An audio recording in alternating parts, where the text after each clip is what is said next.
Darling, know the world is yours. I've been up chasing the sunsets just to see if there's more. 'Cause it's been so long since I tried to love. It's been so long since I tried to love.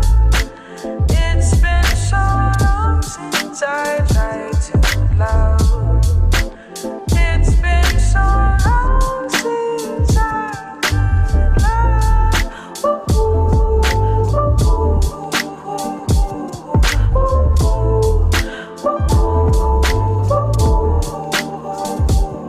Welcome to the Sparkle Show. With us is the one and only Paul Rodriguez. How are you?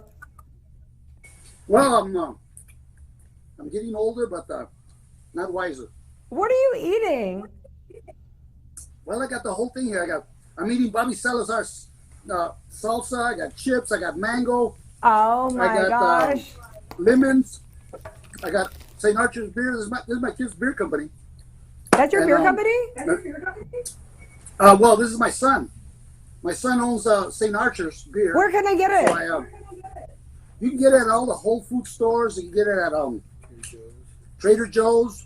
Is it a healthy get it beer? at, Why is it at the healthy stores? Is it a healthy one? I don't know. I think he's dating one of the cashiers. You know, but yeah, my kid's in industry. He's pretty good too. I wouldn't say it if I didn't like it. Oh, well, I love beer. I'm gonna go get it. Yeah, Okay, we're gonna do St. our Bobby Salazar's together. Called St. Archer's and Bobby Salazar beer. You'll be in chip heaven. Yeah. I will be. So where does what's up, Sparkle? where does he put the beer at though? Where do you guys make it?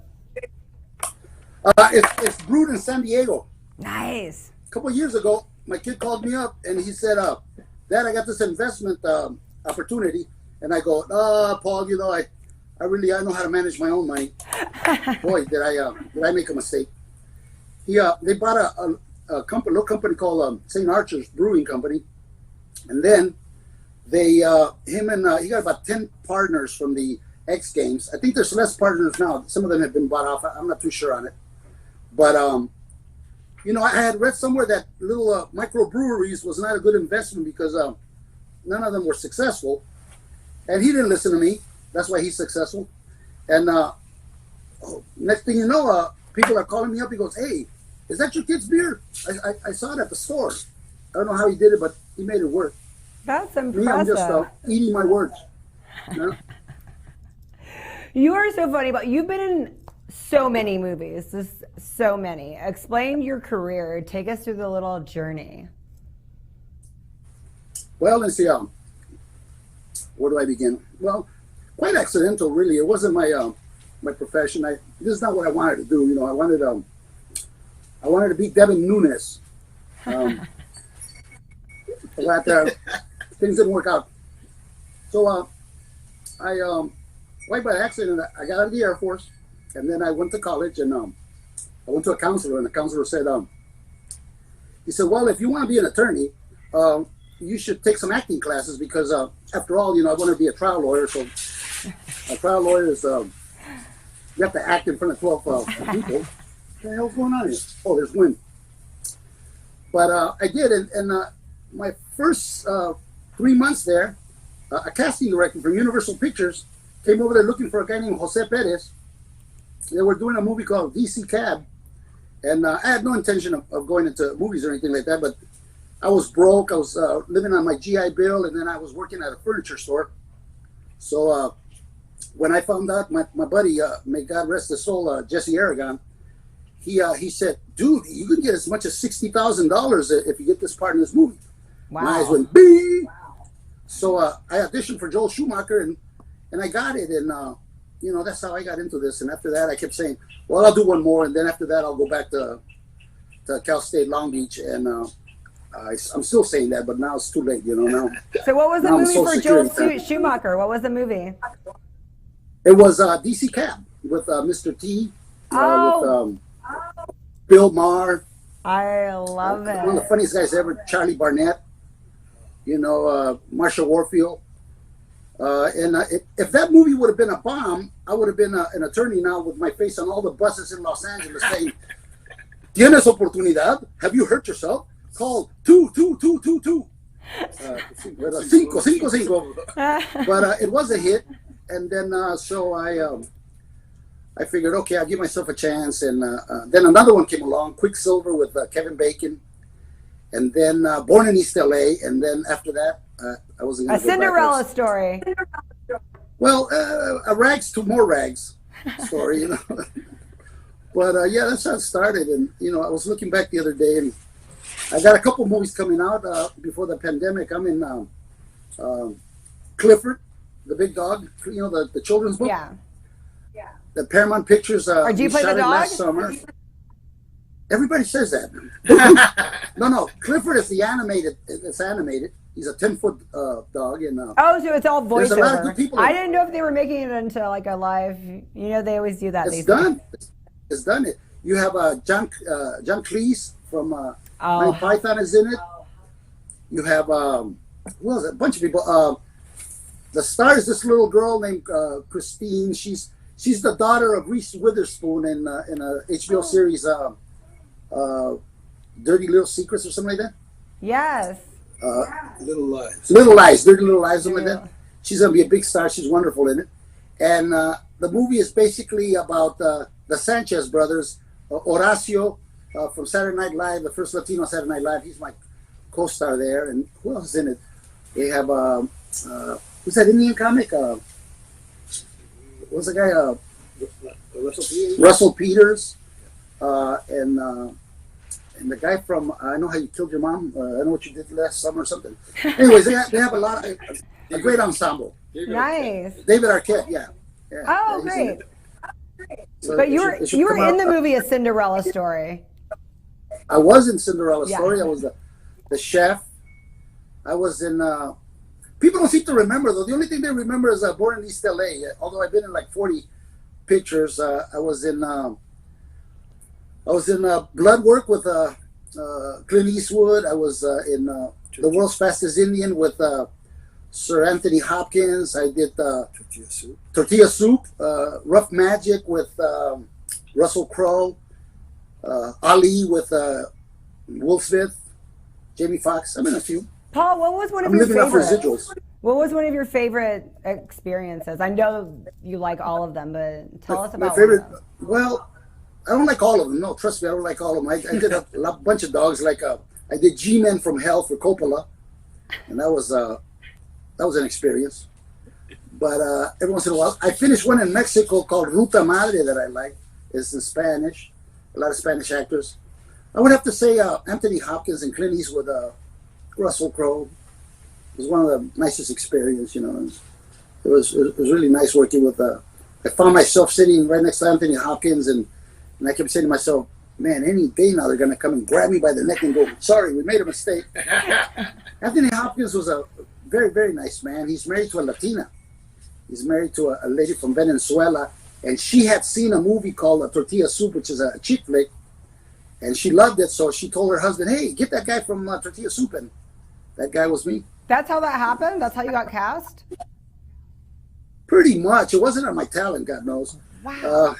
It No, was, but it was that's the a same. great That movie has gotten me a bunch of movies. For example, Clint Eastwood was married to a Hispanic. I think they broke up. Oh, yeah, I And remember. she liked that movie. She liked Tortilla Soup. My sister's favorite. Basically Tortilla Soup is a remake of Eat, Drink, Man, Woman, which is a famous Chinese movie, I think it was. And it was Hector Elizondo, the guy from Woman in Red, Pretty Woman. And I like it too, It was who was my co-star? What's her name? She passed away. Elizabeth Pena, one of the greatest actresses. She was in La Bamba, and she was in Jacob's Ladder and a lot of other movies. And Hector Elizondo, of course, he's been in everything. Right. And I got that because she liked that movie, and she told Clint Eastwood, and next thing you know, I was in that movie. One chick flick and everything happened. I want to do more chick flicks. Unfortunately, my chick flick days are over. If I'm lucky, I'll be playing a character actor in the Living Dead or something. Huh? Who knows? So, Paul, stand up. What was first, the movies or the stand up? Because I know you're from the stand up. I mean, your stand up's awesome. Well, stand up was kind of like it's like a part time job, really. And then I got to love it. It was always stand up, really. But I got a movie, and then by that time, I was hanging out at the Comedy Store with some of the greats. As a matter of fact, today, just a few minutes ago, I was talking to Richard Lewis. He's a good buddy of mine. Richard Lewis is one of the perennial greats. You might know him from the series Curb Your Enthusiasm. But he and I did an HBO special with Robin Williams and Martin Mull and Billy Crystal and myself. It's called, it was at the Improv. Improv's 25th or 15th anniversary. So we stayed in touch. A lot of them have gone, good friends. Robin was a good friend. I miss him terribly. And so was, so many have passed away. Jamie, Gary Shandlin, and Rodney Dangerfield. I did a couple movies with Rodney too. It was it's amazing how time goes by fast, Now, Paul, you don't mind, we're going to go a little into your roots. You're a Central California boy. I did. I call that home. Central California, the valley right there, in from the big city of Selma, Dinuba, Reedley, Orange Cove. Orange Cove is where I bought my mom a ranch, and home is where your mama lives, and I've always considered that area. But I got a lot of family there. So, what do they think of your success? Because I came from the valley too, and you really made it. They must be so proud. Well, it's all relative, It's all relative. I've always been comfortable in my skin, I had my day in the sun. I had my 15 minutes of fame, and now the hot guys are Felipe Esparza, Fluffy, Lopez, all of them. They were all kind of people that I tutored, I helped. apprentices. My apprentices? No, they won't like that. But I've been very fortunate, So you tutored them. I've always said this when people ask me. When people ask me about Hollywood, I always said, look, if you're walking down a beach and you find a bottle and you open it and a genie comes out and he says, you want talent or do you want luck? Always go with luck, because there's a lot of very talented people who, for one reason or another, will never get a chance. But then there's a lot of lucky people who really don't have that much talent, but well, enough of the Kardashians. Let's talk about. They have other attributes. So who tutored you? Who got you into do this, do that, go this route, and you can do stand-up and this movie? Who was the one that kind of guided you, besides your agent, but who was guided you in the business? Well, it's kind of, for me, it was kind of like a on-the-job training, but I would have to say Murray Becker. This is an old guy. He was my first manager. The movie Bobby Rose, what was it? The Woody Allen movie? Danny Rose. Danny Rose. Broadway Danny Rose was patterned after Murray Becker, and he saw me at a place, a strip joint called what was it called, the Cave, the Comedy Cave in Hollywood. And in between the dancers, they would bring on these comics and give you $25, and you go out there and do jokes. And of course, all the men there, they don't want to hear jokes. They're there to see young ladies in the nude. But it was if you could make those people laugh, then people who weren't in those kind of situations weren't going to be that hard. It was a good training ground. And Murray Becker was this guy. He had dancers. He had girls who could make twirl things from the end of their nipples, and he had like a guy with a parrot who cussed, and he had all kinds of weird acts. I was his third stand-up, but he had some really good stand-ups. George Carlin was one of his first. Jay Leno was one of his first clients back when I was Carlin, and Carlin actually used to do it with a partner, Burns and Carlin, and then Jay Leno, and then he signed me up, and just when I was about to make it, he died. So I was out of a manager, and then just things seem to happen. Sometimes I think that the things you chase in life you don't get. it's the things that chase you, you know.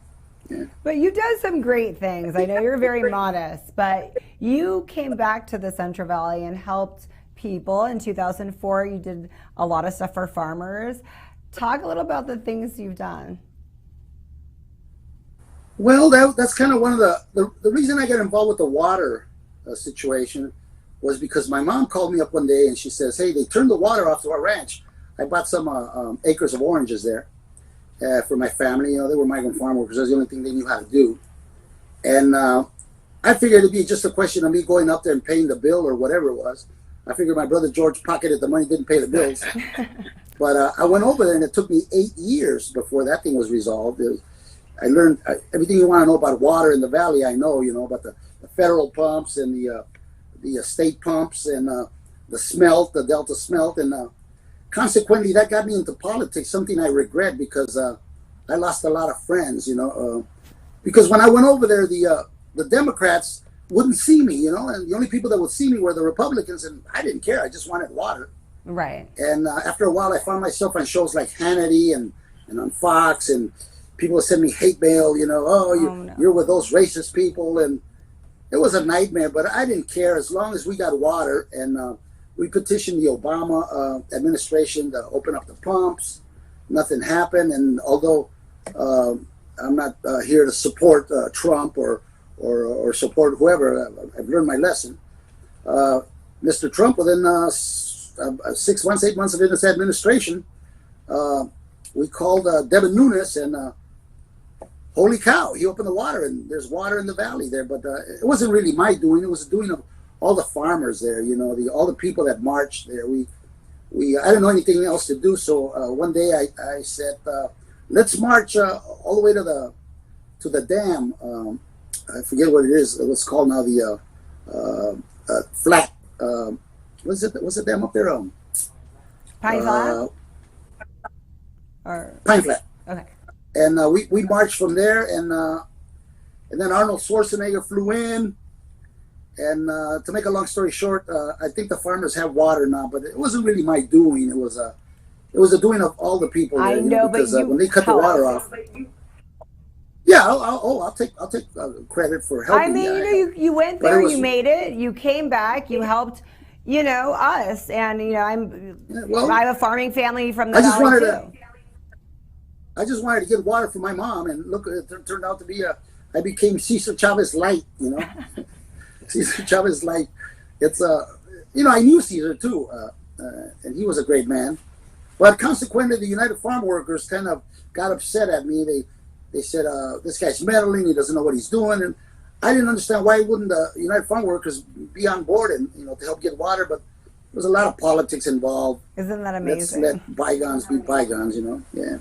But it's so, I mean, there's just so many facets of your life and career. It's so exciting. It's so inspiring. What's next besides the project you talked about? What's next? Probably a plot of land right next to my parents there in at the cemetery. You know, I'm still working. What I want to do now is I've been doing plays. Before the COVID-19 situation happened, I was in the middle of a play with Rita Rudner at the Laguna Playhouse. One of the joys of my life. I figured that for the last 3 years I've been doing theater because my goal is to, when I retire, to go to Fresno and start a theater company, kind of like Teatro Campesino, you know, to help young Latinos or young kids who want to get into acting. I figured I'm going to retire there, so I'll start a theater company, the Fresno Theater Company. I was on my way to doing that, and so I went to, I figured, you know, I've been in a lot of movies, but you're not really an actor until you do theater. So I went with my friend Bill Burgess to San Diego, and I started to perform over at the Old Globe Theater. I got in line, I got little parts, and then we did The Odd Couple with Mike Gomez, a very great actor, very nice Latino actor. And we got good reviews, and from there I got offered to go to the Odyssey in Los Angeles. I did a play called Steam Bath. Steam Bath is a famous play where God is a Puerto Rican. It takes place in a steam bath. It's kind of like purgatory. And I won the Robbie, which is the best actor for theater. So I said, whoa. And next thing you know, I get a call from the Laguna Playhouse, which is a very distinguished company. And Rita Rudner and I were doing Barefoot in the Park, which is a Neil Simon play. And then we were getting great reviews. We were sold out shows, and I thought I was on my way to Broadway, which is the only thing I got left to do. Is my dream to be on Broadway one day. And then this thing happened, so it kind of put everything on halt. But you know, they say that we make plans and then God decides. You know, and Right. now I'm just here at home with my friend Mel, my Chihuahua, and Bobby Salazar salsa. And So my how did kids you are get to here. know Bobby? Why do you like Bobby's salsa? Well, Bobby helped me out a lot. You know, I mean, I was doing a play in Los Angeles at the Los Angeles Performing Arts Center at the Los Angeles Theater, a very hard place to get there. And I wrote a play called The Pitch. And The Pitch is about the trajectory of a young man who's a Latino trying to get into show business. There was a lot of truths in it, and I needed money. So a friend of mine who's the manager for Jose Ramirez, we're very proud of him, the champion there in the Valley, Right. boxing champ. And he contacted Bobby and said, "Hey, Rodriguez here. He needs some money, some help." And besides Bobby having a great salsa, and I'm not just saying that, it's true. His heart was in the right place. You know, he gave me some money. I was able to put that play on at the Los Angeles Theater. We got great reviews, and the results we've gotten were very good because it basically tells the establishment that there's not enough Hispanics on American television. I mean, you see more African Americans than you see Latinos, and yet Hispanics are actually a larger group than African Americans. This is not to take anything away from African Americans. God knows I have a lot of friends and I have great respect for their talent. But you know, there's well over 22 million Hispanic Mexican Americans, Puerto Ricans, but we never seem to get those opportunities. I wasn't doing it for myself because I've been very fortunate. I've done a lot of jobs. But if you look at American television, you would think that America is 40% African American, whereas Right. it isn't, you know. I just think that Hispanics, we're too passive. We need to, the squeaky wheel gets the grease. And I think there should be room at the table, you know, for Hispanic Americans. You know, for the numbers that we have, we're very underrepresented. Right. You know, other than I can't think of a show right now. My kid is in one, Selena, on Netflix. He's in that show, by the way. The one your kid, But, the one with the beard. The one with the beard, yeah, he's in industry. Awesome. That kid's an actor. You didn't know that? What show was that? My friend doesn't know. My kid is one of the band members in the series Selena that's coming out on Netflix. So And, does not he only is actually he play in a making band more too?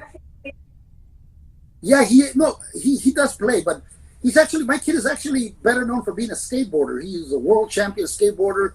He was the Nice. first Latino to have his own Nike shoe. He's got 13. He's on his 13th shoe. He knew Kobe Bryant very well. He designed his own shoes. He has action figures at Target. Action figures at Target. Makes Why am millions I of talking dollars. to you, Paul? Where's your son? I know everybody says that. You know, if I knew he was going to turn out so good, I would have had more and stayed with his mom.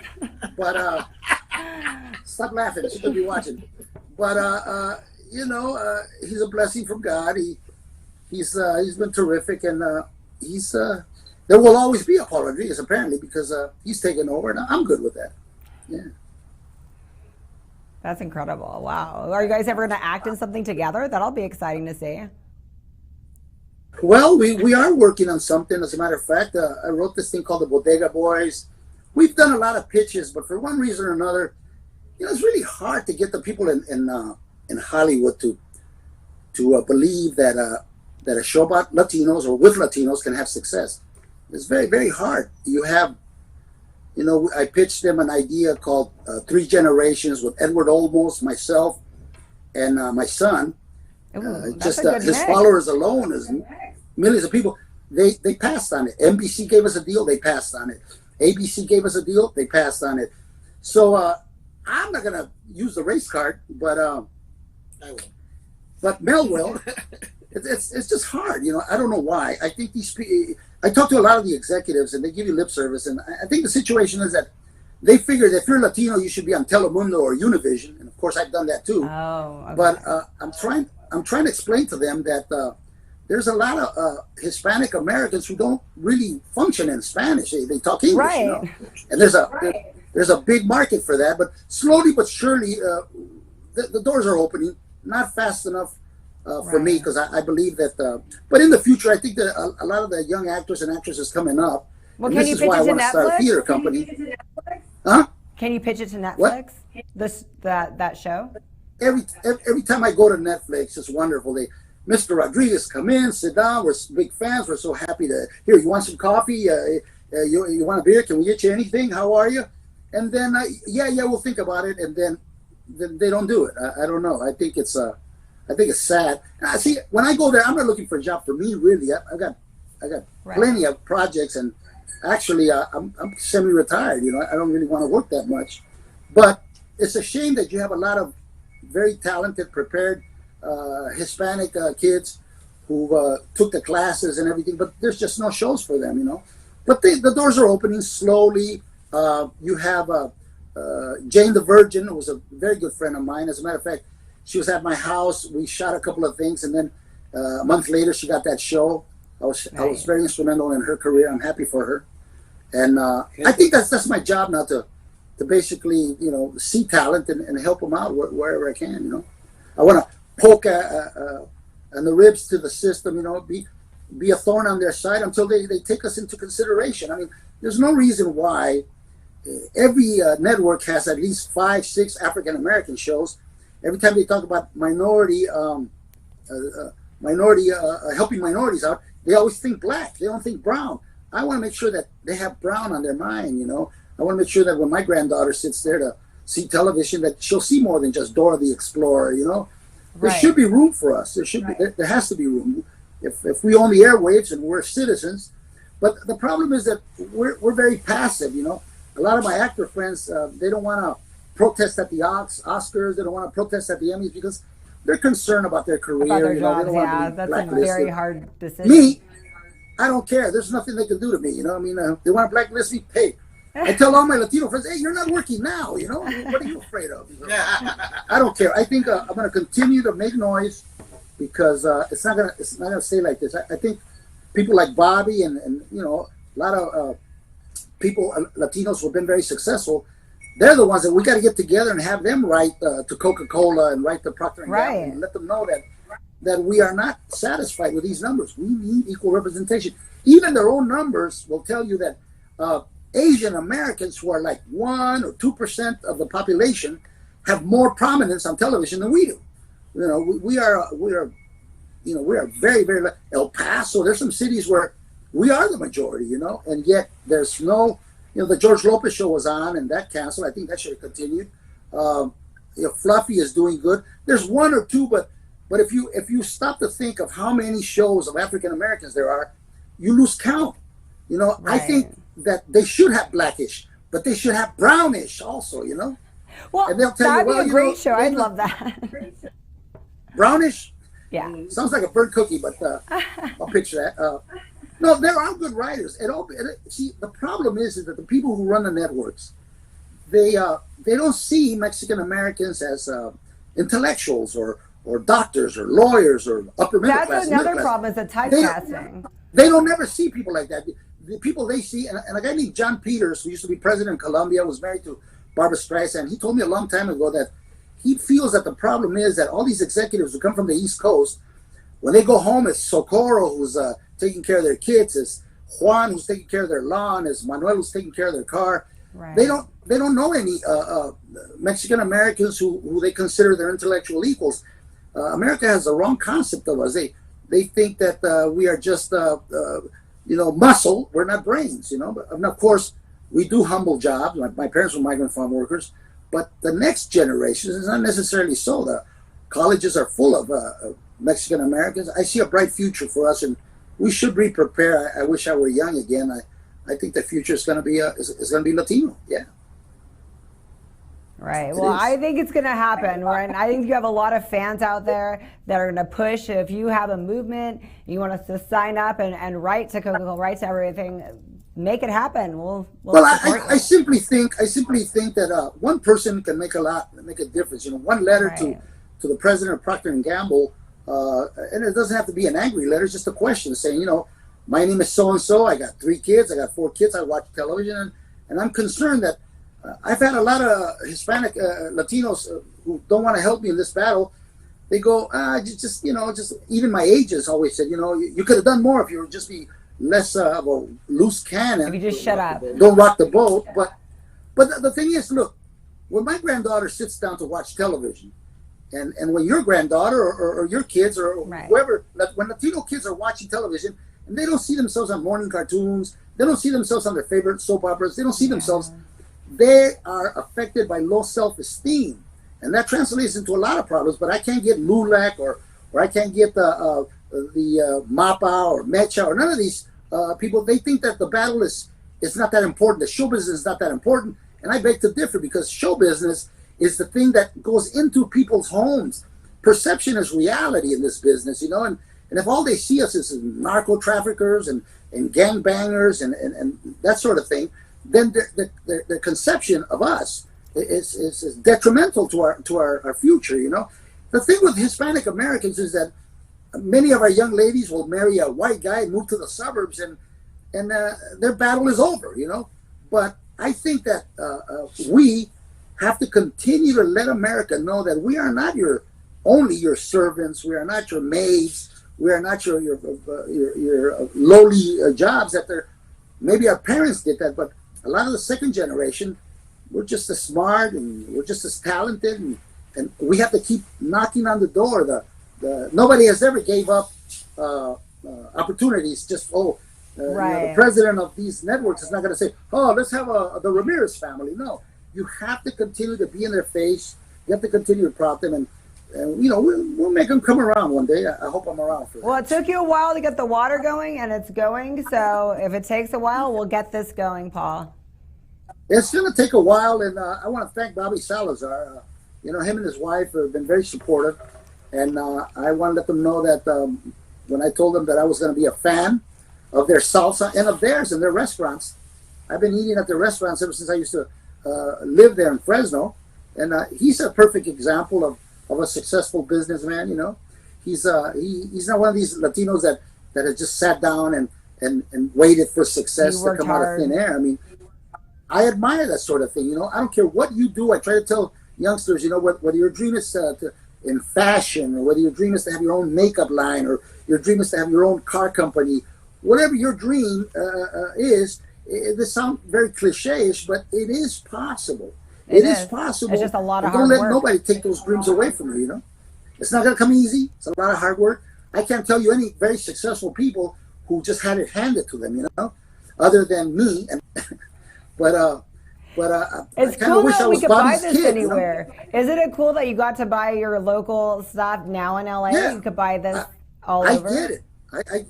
I have a white maid now. I pay a lot more, but it works. I have a white lady who's my maid. I pay her a little extra. They're more expensive than a Latina, but I always tell her it's pronounced Salazar, not Zalazar. Salazar. And I said, look for the label. Go get it. I try to support anything Latino. We have to support. I mean, this is what we should learn from other ethnic groups in America. They support each other. I mean, we've been here for a long time, and we should be a lot further than we are. And a lot of that has to do with the fact that something inside us doesn't want to support each other. They're afraid that their success won't be our success. It's not the truth. There's always room. There's more room at the top than at the bottom. At the bottom is crowded. Look, it's me and Mel Garcia here at the bottom. Oh, Mel, we got you in there. We're pretending to be gay just to get a TV series. We're pretending to be gay. We love everything about the gay lifestyle. We love the shopping, the decorations, the camaraderie. Pretending. But we should support each other. I mean, in anything we do, we should try to. This is what other groups do. When you go to the store, you should say the same way I vote. When I vote, maybe it's not the right thing, but when I vote, I look down for anybody whose last name ends with a Z. That's where I'm putting my vote. A lot of times you don't elect the right guy, but my heart's in the right place. Thank you so much, Paul. We're going to follow you on Instagram, Twitter. What are you big on, Instagram or Twitter? Where are you really vocal and active? I have somebody who's running that for me, to be honest with you. I'm on Instagram, I'm on Twitter, but not really. Most of the where time can we hear your I'm clips? in my room. Huh? Where can we go to hear your Most of the time clips? I'm in my room writing jokes. Let's try some jokes on them. Here's a couple of jokes I'm going to try on. Here's how jokes are written. All right, Mel, read one. I'm going to say, my girlfriend is taking this social distancing too far. She left me. Why is it that when people have a pandemic, they always run out and buy toilet paper? I think the disease is at the wrong end. Remember, he wrote these. What's another one? I was thinking of adages. Here, I can't read this. I don't have my glasses. These are the jokes I'm going to be doing for TBS. Trust me, in a week or so, they'll be funnier than they are now. If not, the check won't clear. When we follow you, we're going to know when to watch this, right? TBS? Yeah, you can look out for Clifford the Big Red Dog on Paramount Pictures coming out November. Look out for another movie that I did. It's called A Silent Life, story by Rudolph Valentino. I play a gigolo. And I have another picture called Chateau Vato that will be coming out on Netflix in about, 3 months or so. Yeah. Nice. This will be exciting. But we got Then your social media's got to tell us when, the date. So I'm I know. I got to pay him though. I'm gonna do the Latino version of Brokeback Mountain with Danny Trejo. It's gonna be, man, that's a big mountain, eh? It's a story about camping out there in Lake Avocado Lake, up in the Sequoias. Oh my! Hey Holmes, why do I gotta hold your hand when we're gonna go camping? Shut up, we're trying to get it done. Saludos a todos, and ahí nos vemos pronto. I should be going over there in next week or so. I understand that there's a lemon harvest over there in my mom's ranch, and I got to do it myself. Yeah. Oh my gosh, Paul, you're so exciting. And also keep us posted on the Fresno Theater that you're going to create. I will, Sparkle. Thank you very much. Nice meeting you through the medium here. And, you're a good-looking girl. I was telling Mel, I don't know what she looks like, man. But you're a very pretty girl, and I wish you a lot of success, yeah? Thank you so much, Paul. We appreciate you. Thank you. You're welcome. You're welcome.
Jerry, the comedian. Oh my gosh, I'm so happy to finally have you on. How are you today? I'm doing great. Thanks for having me. So Jerry, tell us about your comedic career, because you've been everywhere. You've done everything. You do a little travel. Tell us about it. Well, I've been doing it for about 16 years already. Well, actually 16 years today. Today's your anniversary of being a comedian? Nah, it was in April. I was but like, Cinco de to me, Mayo? it feels like, yeah, nah, that would be nice though, huh? Do some Mexican comedy on Cinco de Mayo. But no, it's been fun. I've got to meet a lot of wonderful people. I've gotten to meet you guys. I've traveled. I really haven't done the East Coast. That's what I'm working on, is the East Coast. But then the Rona hit, so Yeah. just kind of sit on standby right now. I was about to get my first big tour going in August, but hey, I waited 16 years. What's another couple months, right? I'm with you, darling. There were some things that were going to happen for me, and then it's like, man, this happened, and it's like, it sounds kind of fake. There's a lot of people in this boat, but because it happened to me, I believe you. Think big things are going to happen this year, and we're all kind of put on pause. Yeah. Oh well. At least at least we're still alive, right? Right. Tell me about what were some of the spots that you had in the Central Valley and around California, like some of your regular spots. Well, actually, I was breaking out there to California because I've mostly been doing over here the Southwest since I'm from El Paso, Texas. Oh, wow. And I was already, yeah, man. So whenever I was getting work, I would drive my happy butt over there to California and see you guys. And that was So what made you a just about, like, Californian? I just that's where the comedy work is. That's where the Mecca is. That's where you got to go. That's great. So you actually came here for your career. I've gone out there, yeah. I just, like I said, I just started breaking out there about a year ago. In California? Yes, ma'am. Yes, ma'am. I'm still over here in El Paso, Texas. Okay. So I spend a lot of gas going out to see you guys. Well, Texas seems like a really great thing, but I don't know anything about the comedian scene in Texas. So tell us a little bit about that. It's different. It's a lot different. Over here, we could say whatever we want still. We could be a lot cruder on stage, and We're when you more go out to conservative California, here in Cali? Yes, ma'am. Yes, ma'am. Wow. Believe it or not, there's a list of words we can't say in Cali. Over here in El Paso or in Texas, they just pop out. People don't care. Like, I don't know, it's just when people go out here, like, how can I put it? It's like the comedy out here in Texas, it's just no holds barred. People want to go out and they want to hear everything. You know what I mean? And out there in Cali, we do have to watch our mouths a little more. So, Jerry, you've been doing some movies lately. Yes, ma'am, I have. I just finished doing for the Financial Literacy Fund, or film festival, and I got to play Bob, which was a pretty good role for me. That I've never had the opportunity to do a lot of film work, and doing this film was fun because I got to be somebody that I've always wanted to be. I've always wanted to own a diner. You know what I mean? And here I got to do that. So what else is there anything else on TV or Netflixy, anything that we've seen you in? Actually, not yet. It was all in the works right now. When all of that happened. Barely. But you've Yes, blown up ma'am. Texas. Yes, out here in Texas. Because everybody knows you in that me. area, right? Yes, ma'am, they do. They can't So help it. I'm always in their face. Don't worry, that's like me and Callie. I mean, if I didn't force myself on people, I don't know if they'd watch me. It's like, you'll like me. Just give me some time. You'll like me. That's how I convinced my I'll wife rub to off get on with you. me. Hey, it worked. It worked. 23 years and still counting. How? I'm not going to ask your age, but wow, 23 years, that's impressive. I'm 40. I just turned 40 April 29th. So you've been with her last since week. you were 17? We've lived together since we were 17. We made a kid when we were 16. That's crazy. Wow. So you have a 24-year-old? I have a 23-year-old and I have a 20-year-old son. Wow. That's such a good When we walk story. into stores, we don't even look like a family. We look like a gang. It's funny that you live in Texas forever because there's something very East Coast about your accent. Really? I get a flair. Wow, no, I've never gotten that. What do people usually think you're from? I'm from El Paso, Texas.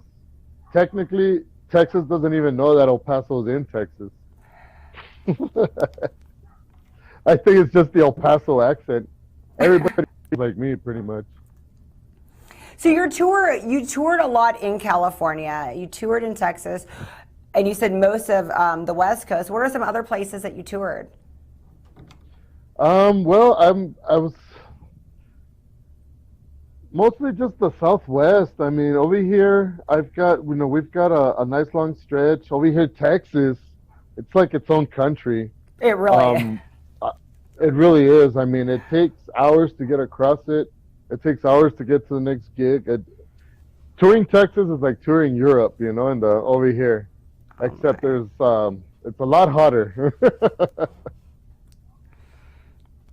So what's the weather like today? Actually, it's beautiful out here. I think it's breezy. It's about 87 degrees right now in the shade. Feels nice and cool. I'm glad we did this interview now because in the summer, I'd be melting. I'd look like my Rubik's Cube. Okay, so I want to see a little bit of stand-up for you. What have you got for me, Jerry? Well, I can tell you that I'm very happy to be here. I just found out this morning that for the third time in my life, Miss Sparkles, I'm about to be a dad again. Yes, thank you. That's you. serious? He's 12 I years was old. waiting for a... He's 12 years old. The Attorney General just found me.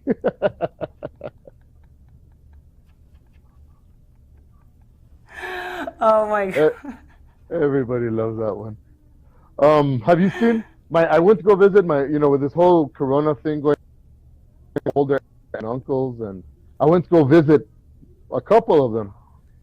Well, my aunt walks up to me, and we've got our masks on, and we've got glass and screen, and she tells me, "Mijo, have you watched the Aaron Hernandez documentary?" I was like, of course I did. I mean, who's not watching it right now, right? She's like, "Mijo, I was watching it, and you need to. Are you still smoking the marijuana?" And I was like, well, yeah, it's something I've done my whole life. And she's like, "No, mijo, you need to stop. You need to stop smoking marijuana. You know why?" I go, "Why?" She says, "Or else you're going to end up just like Aaron Hernandez." I was like, "Oh my God, I'm going to end up an overprivileged sociopathic killer?" She's like, "No, mijo, worse. Bisexual." Oh my God. That's just a little flavor, of what I got. I got about 6 hours of that. Oh my, what's the most controversial joke? You gotta say it here on the Sparkle Show. I'm sorry, I can't hear you, Sparkles. The most controversial joke you have. You have the most, do you hear me now? If I have to keep on going, I could do one more. I just found out that, I'm 40 years old, but my doctor says I have the liver of a 53-year-old. So, Ms. Sparkles, if that doesn't show you maturity in a man, I don't know what will. Jerry, can you hear me? I can't hear you yet. Oh my. I want to. I really want to hear you. Hold on. KP, what's up? What else do I got? Trying Just to think keep of talking. something family appropriate for you guys. I wasn't always a comedian, okay? I did grow up in central El Paso, Texas. It was a really tough neighborhood. And to this day, I'm not gonna lie, it's left me traumatized. To this very day, every time a slow-moving vehicle cruises by me, my cholo senses, they start tingling. And stupid ice cream men get me every time. Oh my gosh, so explain some of the stuff that the virus totally messed you up with. Some of the stuff you had in the works. Man, that was my greatest stuff. Like, I was finally going to be on two motion movies, full awesome pictures with some awesome actors. Anybody I know? I can't say who yet, but you're so boring, Jaron. Everybody know. Well, okay, I'll tell you one thing. Oh, I don't want you to get in trouble. I was going to be a cowboy right here. No. I shouldn't get in trouble. But I was going to be a cowboy, a Chicano or Latino cowboy on an all-black film being filmed out here in the Southwest. Wow. Yeah. The name of the actor, here, we're going to play a little guessing game. the actor, that way I don't say it, you say it. The main actor was going to be the gatekeeper from Thor.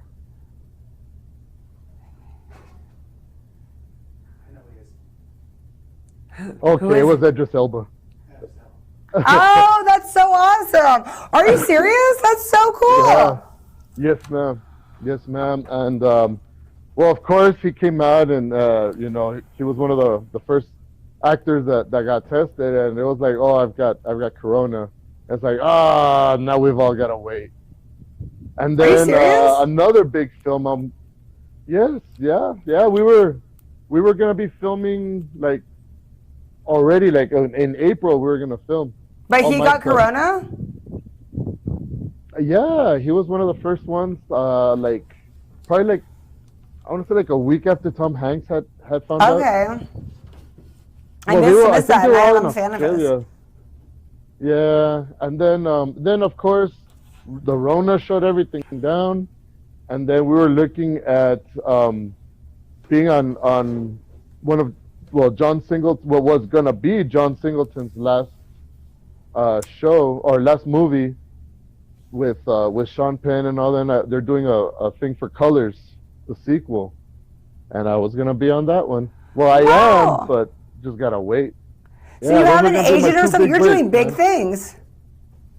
Ma'am, I do have an agent. That's why I started breaking out more with you guys recently. My agent, who got us together, Miss Michelle Murray at KMP Entertainment. I really like this lady.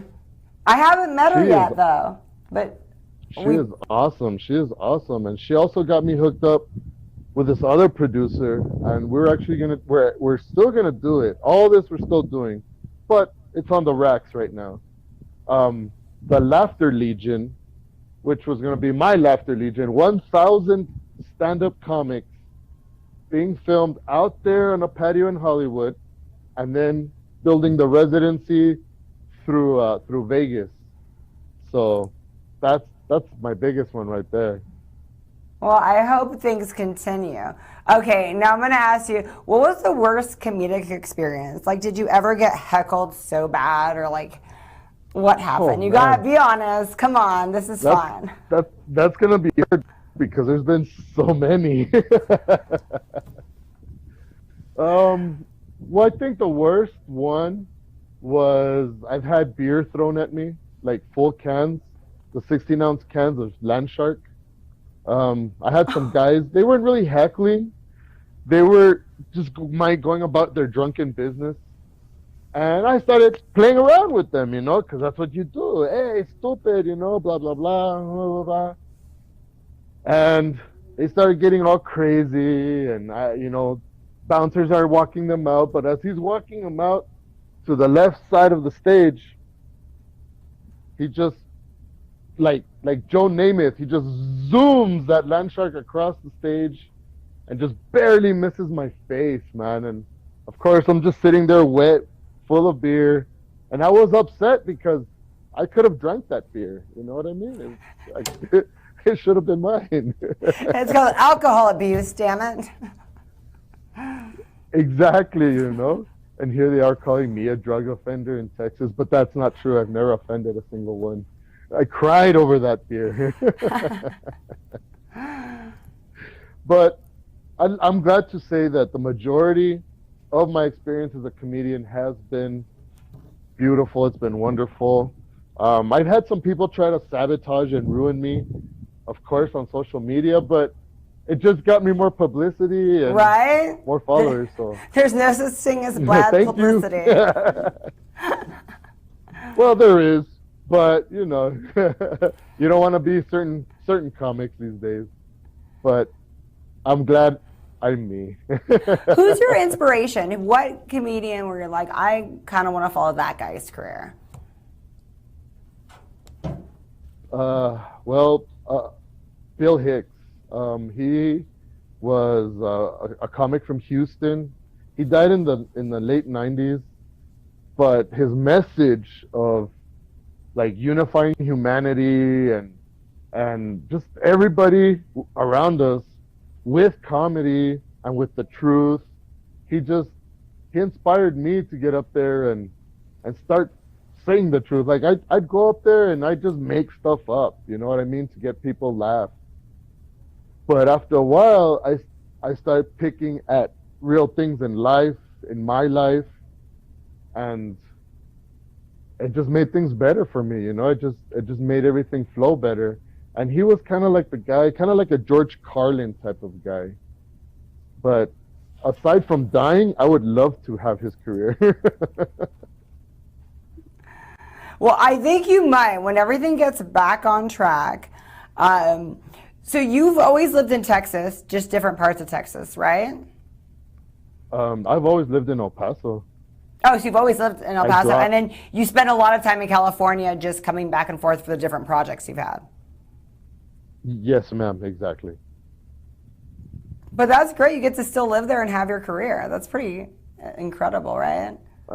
It's a little extra work, but I think it's worth it. You know, I mean, my wife, she has her life here. My wife she's a teacher. You know, she's a pillar of society. A teacher married to a comic. Yeah. Does she take you there for career day? With her teacher voice. Oh no. No, not the way I smell. Is this the stay in school method? Hey, if you don't stay in school, you're going to become this guy. And then they start looking me up on YouTube, and they're like, "Hey, this guy's not so bad." That'd be the comedy in her. To me with her teacher voice. Oh yeah, I'm actually doing this because of her. It's her fault I'm doing this. Okay, tell us that story. Yep. Well, I've been a goofball my whole life. No. I was. Oh yeah, man. And one day we decided to go with my sister and my brother-in-law to Austin, to 6th Street. Go, you know, enjoy the weekend, get loaded. We were barely 21, so I was like, let's do it. And when we're out there, there's a small little comedy club there. They charged us $5 to get in. I'm already being a pain in the butt, you know. I tell the guy at the door, you know, hey, if it sucks, well, I get my money back and whatever. Then we go in, we started enjoying the show. I was way too intoxicated to be anywhere near comedy that night. But I started heckling the guy, and I started telling him, I don't know what I told him, but he eventually threw the microphone at me. I caught the mic. I went up on the stage. I did like a minute and a half routine. I don't know what I said. I was just being an idiot. But everybody started laughing, and the guy was like, God, man, damn it. That's not what I wanted, you know? And when my wife is telling the story coming back to El Paso from over there, it's about an 8-hour drive. We're coming back, and my wife's telling my sister and my brother-in-law how awesome I did and how people were laughing and that I should do it, that I should pursue it. And I was actually working on ambulances. I was an intermediate at the time. I was saving lives. That's why we went out there, I think, just to get a break. And that's where I started writing my jokes, in the back of ambulances. Wow, that is an incredible story. I love that.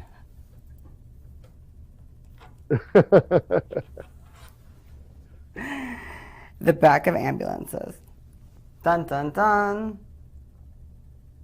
You know what? I can't hear you Lost again. me. Okay, Jared. Well, you've done great. Go back. Okay.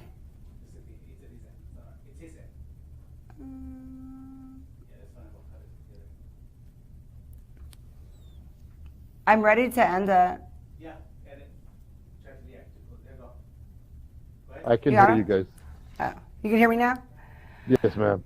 Okay, Jerry, thank you so much for coming on. You're awesome. I'm going to keep up with everything you're doing. And what's your website? So we can, is it your website, Facebook, or Insta, where you like tell us what's up? It's mostly Facebook, Okay. Instagram, whatever I got going Twitter? on. I let you guys all know. Okay, Twitter, I'm let on us Twitter. know. It's just Jerry Karnes, Karnes. Just look up Jerry Karnes, and you'll find me. pretty much. It's either between me and this old white pastor out there, like in Mississippi or Alabama. I'm not the Alabama. You're not one. the white pastor from Alabama. I'm not the white pastor from Alabama. Jerry, thank you so much. It was really fun talking to you. Ms. Sparkles, thank you so much. Thank you guys for having me. Have a beautiful and awesome day, everybody. Peace.